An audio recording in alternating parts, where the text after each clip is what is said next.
C'est un pléonasme. L'excellente chronique de Philippe Roussi, c'est un pléonasme. Absolument. Bonsoir Philippe. Oui, bonsoir à vous. Vous allez mettre d'accord Françoise de Gaulle et Guillaume Rivalan. Emmanuel Macron et Jean-Luc Mélenchon auraient fait un deal. Oui. Alors selon Marine Le Pen, la candidate du RN explique que Jean-Luc Mélenchon n'est pas du tout un opposant à Emmanuel Macron. Pas du tout, mais que c'est l'opposant choisi par Emmanuel Macron. Voilà toute la différence. Marine Le Pen qui explique donc ses propos, qui argumente.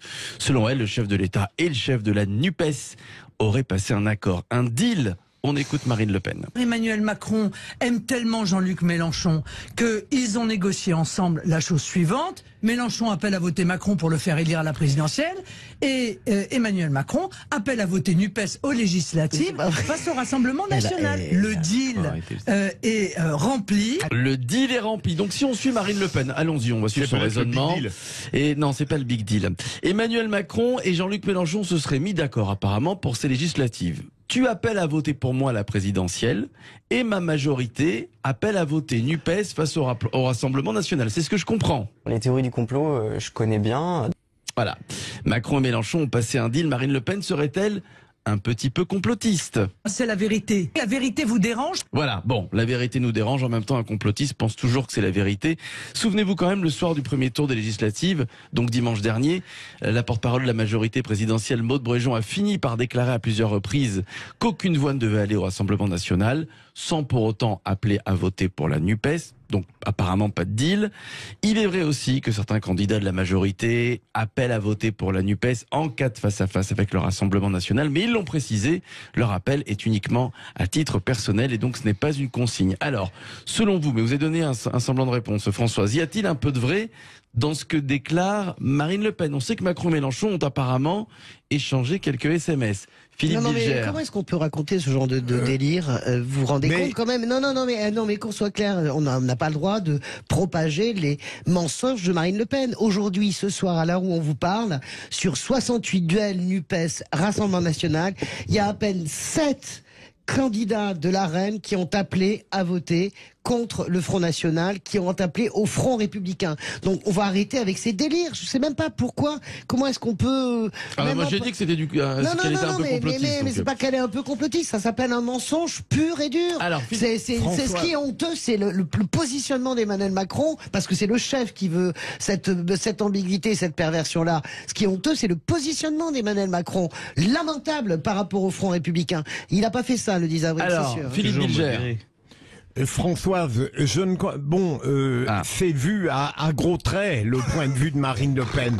Mais bien sûr, je ne crois pas qu'il corresponde dans ce schéma géométrique à la vérité. Mais il pourrait avoir un soupçon de plausibilité tout de même, dans la mesure où il y a une correspondance étrange tout de même entre l'élection présidentielle où Mélenchon appelle à voter contre un adversaire qu'il cherche à pourfendre lors des législatives. Il y a quelque chose de surprenant, François. Mais vous n'allez pas vous y mettre vous aussi. Mais vous devenez tout seul. Mais honnêtement, il y a une soucoupe violente en face de vous. Regardez, Guillaume Rivalan va s'y mettre aussi.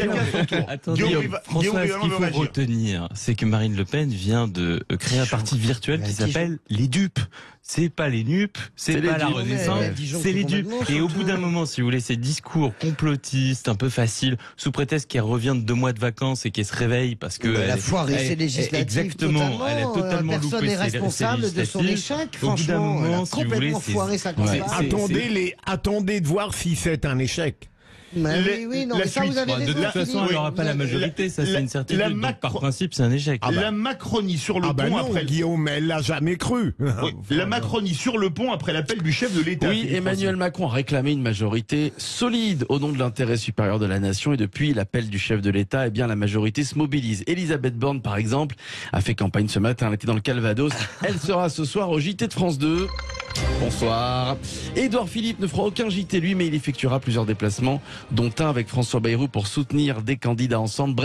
Bref, nous sommes en plein dans la bataille des législatives. D'ailleurs, restez avec nous, puisque dans quelques minutes, on va vous dévoiler un sondage IFOP fiducial pour Sud Radio. Les projections sur le nombre de sièges à l'Assemblée nationale, c'est pas gagné pour la majorité, mais on en parlera avec Frédéric Dabi dans quelques minutes. Voilà. Je rappelle que Elisabeth Borne qui refuse absolument tout débat, demander, redemander en permanence tous les jours, et c'est valable au plan national comme au plan local. La majorité ne veut pas débattre. Il y a un débat organisé sur BFM ce soir avec Gabriel Attal, Clémentine Autain, c'est formidable. Et Jordan Bardella. Donc quand même, il y a un débat arrêtez de défendre l'indéfendable. Et la semaine dernière, France 2 organisait un grand débat. Borne qui dit ce serait donner trop d'importance à Monsieur Mélenchon que de débattre avec lui dans les titres en compte. Vous allez dire qu'elle dépasse les bornes. Mais et en même temps, il n'est pas candidat aux législatives.